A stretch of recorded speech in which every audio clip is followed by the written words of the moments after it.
हरियाणा पूरा का पूरा साथ है, जान लड़ा देंगे भाई के लिए, बड़ा भाई है, जान लड़ा देंगे भाई के लिए। सरकार की जूते से जूता बजा देंगे, कोई है ही नहीं, कोई है ही नहीं, कोई दिक्कत ही नहीं है। भाई है हमारा बड़ा, हम तो बड़ा भाई मानते हैं। लोग बिहारियों को कैसे बुलाते हैं, ओ बिहारी, ओ बिहारी, कहाँ निकल रहा है, कहाँ भी कर रहा है। क्या आपने किसी और राज्य को देखा है सर? किसी का मांग के खा रहे हैं, किसी का लेके खा रहे हैं। मनीष कश्यप एकमात्र ऐसा पत्रकार था जो समाज की आवाज उठाता था, जो अन्याय के खिलाफ लड़ता था, जो बिहार के हर नागरिक जो भी जहां भी है पूरे देश के अंदर, उसके ऊपर अगर कोई जुर्म हो रहा है तो वो उनकी आवाज बनता था। चारा घोटाला करके पूरा बिहार खाली करवा दिया तुमने।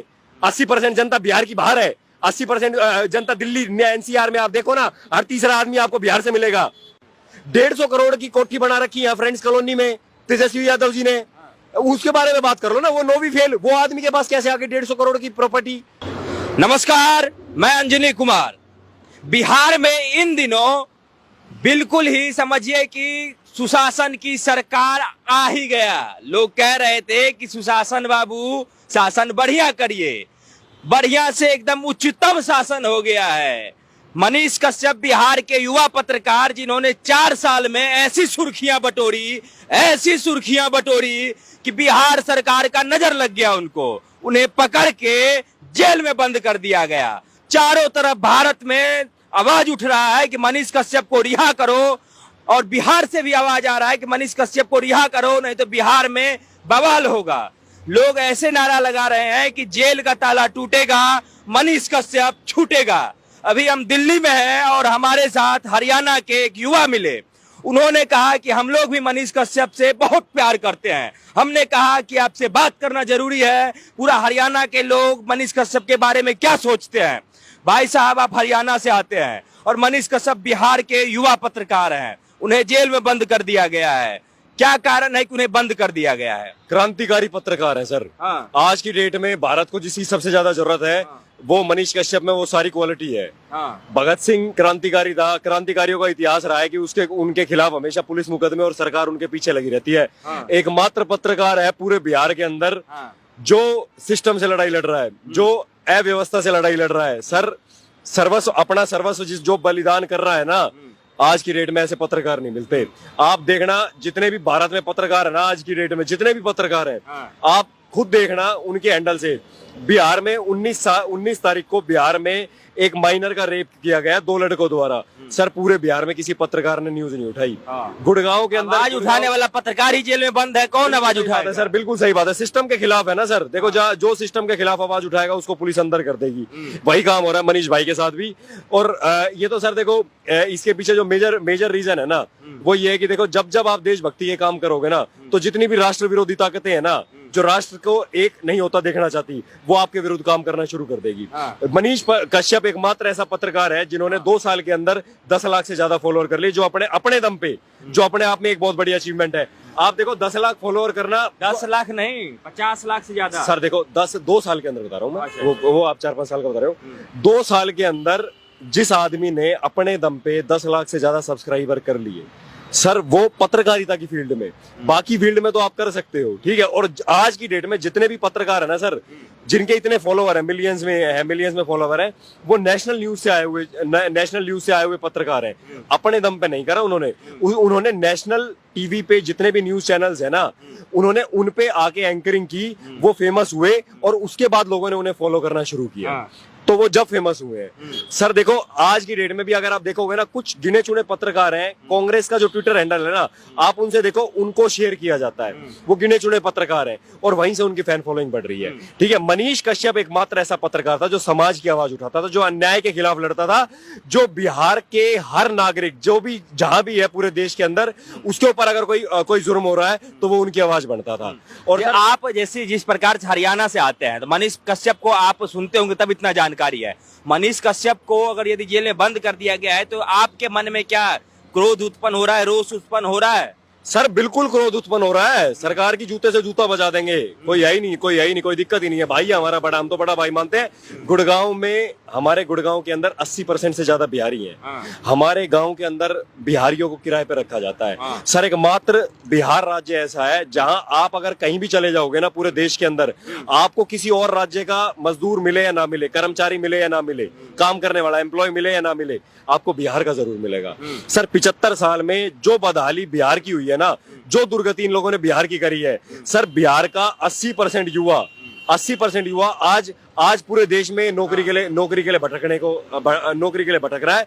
तो उनके खिलाफ जितने भी अपमानजनक काम हो रहे हैं दूसरे स्टेट में, उनको भाषा के माध्यम में उनका अपमान किया जा रहा है, राज्य के नाम से उनका अपमान किया जा रहा है। सर आप मुझे एक बात बताओ, आपने अपने दैनिक कार्यों के अंदर, आप दिल्ली में रहते हो, आपने अपने दैनिक कार्यों में भी आपने कई बार देखा होगा, लोग ऑटो स्टैंड पे, बस स्टैंड पे, आसपास कई जगह पे लोग बिहारियों को कैसे बुलाते हैं, ओ बिहारी कहाँ निकल रहा है, कहाँ भी कर। क्या आपने किसी और राज्य को देखा है सर? किसी का मांग के खा रहे हैं, किसी का लेके खा रहे हैं। सबसे ज्यादा मैन पावर है, सबसे ज्यादा मैन आवर्स देने वाला राज्य है। हरियाणा में भी बहुत सारे बिहारी हैं सर, हरियाणा इज्जत करता है। हमारे गांव में मैं बता रहा हूँ, हम होली सेलिब्रेट करते हैं, हमारे घरों में किराए पे रहते हैं, हम भाईचारे के साथ रहते हैं, बढ़िया होली सेलिब्रेट करते हैं उनके साथ। सर ये जानबूझ के फंसाया जा रहा है, आप समझो ना इस बात को। आप एक बात बताओ मेरे को, क्या जो लोग आज मनीष कश्यप के बारे में नहीं बोल रहे, राहुल गांधी जी ने ब्रिटेन में जाके देश को बदनाम कर दिया। उन्होंने क्या बोला, पत्रकारिता की आवाज दबाई जा रही है, लोकतंत्र का हनन हो रहा है, सांसदों को बोलने नहीं दिया जाता संसद के अंदर। अब आप एक बात हो, अब कहां है राहुल गांधी जी? जब किसी पत्रकार को जेल में डाला जा रहा है, आप उठाओ ना आवाज। आप फिर कहते हो कि हमारी सरकार नहीं बन रही, सारे राज्यों में से आपकी सरकार विलुप्त होती जा रही है। अरे तो आप ऐसे मुद्दों पे नहीं बोलोगे जब भी तो विलुप्त हो रही है। आप मनीष भाई के आगे आओ ना, मनीष भाई को सपोर्ट करो, पूरा देश आपको सपोर्ट करने लग जाएगा। अच्छा, एक बात बताइए, क्या पहली बार किसी पत्रकार ने या कोई आदमी ने झूठा अफवाह फैलाया, झूठी खबर दिया है? नहीं, हमें तो नहीं लग रहा है। इससे पहले भी बहुत सारे खबर हुए हैं। अरे पत्रकार साहब, एक थोड़ी है, हजारों हैं। मैं आपको उदाहरण दे देता हूँ। आज की डेट में सुधीर चौधरी, जो आज राष्ट्रवादी पत्रकार की छवि लेके घूम रहे हैं और मोदी जी के बहुत शुभचिंतक हैं, 2002 दंगों के टाइम जब मोदी जी के साथ उनका इंटरव्यू हुआ तो उन्होंने मोदी जी के इंटरव्यू में से काट छाट के एक लाइन निकाल दी, जिसे टाइम्स ऑफ इंडिया ने प्रकाशित किया और जी न्यूज ने टेलीकास्ट किया। क्या था वो ये था कि क्रिया की प्रतिक्रिया तो होगी, कि अगर गोधरा में ट्रेन जलाई जाएगी तो लोग प्रतिक्रिया तो देंगे। वो एक लाइन प्रकाशित कर दी, पूरा इंटरव्यू टेलीकास्ट करो ना, काट छाट क्यों कर दी उसके अंदर? टाइम्स ऑफ इंडिया ने भी छाप दिया। मोदी जी की क्या छवि बनी होगी पूरे देश के अंदर? तो सर ये जब उनके ऊपर क्यों नहीं केस हुआ? नहीं होगा इनके ऊपर केस।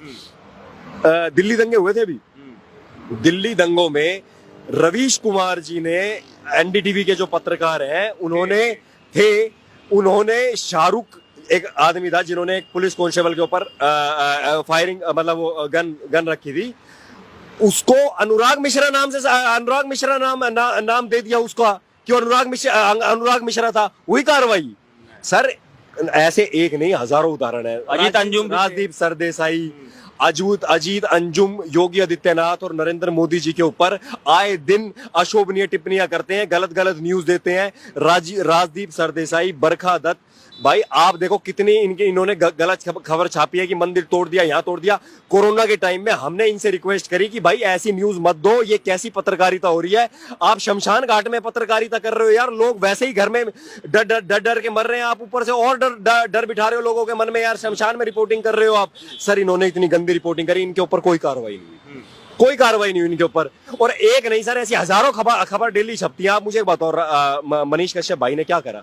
मनीष भाई ने, तमिलनाडु की एक खबर थी जो मनीष भाई ने छापी है ना, कि भाई उनके साथ बिहारियों के साथ अपमान हो रहा है, ठीक है। अब जिस न्यूज वेबसाइट से उन्होंने वो लिया, क्या उस न्यूज वेबसाइट के ऊपर केस हुआ? नहीं। देश में हजारों न्यूज वेबसाइट है जो मोदी जी के एंटी चल रही है, योगी आदित्यनाथ की हर काम में बुराई कर रही है। सर कभी मोदी जी ने, योगी जी ने पत्रकारिता पे आक्षेप लगाया? नहीं सर, क्योंकि लोकतंत्र है, लोकतंत्र का चौथा स्तंभ है पत्रकारिता। आप पत्रकारिता को, अभिव्यक्ति की स्वतंत्रता है पूरी की पूरी, वो जनता की आवाज होता है, आप जनता की आवाज दबा नहीं सकते। और आज के टाइम में पत्रकार साहब, सोशल मीडिया का जमाना है, ज्यादा दिन तक छुप नहीं पाएगा। और वो आदमी टिप्पणी कर रहा है, पहले आदमी को अपने गिरेबान में झांकना चाहिए। मनीष कश्यप जी के पिताजी, आपका बैकग्राउंड बहुत कुछ बोलता है सर। योगी आदित्यनाथ जी का बैकग्राउंड देखो कैसा है, उनकी बहन आज भी चाय की दुकान खोल रही है। वैसे ही मनीष कश्यप जी के पिताजी आर्मी में सिपाही थे, उनके दादाजी आर्मी में रहे हैं, वो आज भी उसी घर में रहते हैं जिस टाइम वो करोड़पति नहीं बने थे, उससे पहले रहते थे। 42 लाख मिल गया उनके अकाउंट में, 43 लाख मिल गया। अरे इतना लोकप्रिय पत्रकार जो पिछले 2 साल में, जिसने इतनी पब्लिक फैन फॉलोइंग हो, जिसकी 42 लाख रुपए उसके अकाउंट में मिल गए, तो कोई बड़ी बात हो गई क्या? 150 करोड़ की कोठी बना रखी है फ्रेंड्स कॉलोनी में तेजस्वी यादव जी ने, उसके बारे में बात करो ना, वो नौवीं फेल, वो आदमी के पास कैसे आके 150 करोड़ की प्रॉपर्टी, उसके बारे में कोई बात नहीं होती सर। यहाँ हर नेता 10,000 करोड़, 10,000 कमाने वाला आदमी 10,000 नेता बनते ही 10,000 करोड़ का मालिक हो जाता, उनके ऊपर बिठाओ ना कार्रवाई, उनके बैंक अकाउंट सीज करो। बैंक अकाउंट सीज कर दिए, ये कर दिया, वो कर दिया। सर कुछ नहीं है, सिर्फ सच की आवाज दबाई जा रही है। एक मात्र पत्रकार जो जनता की आवाज था,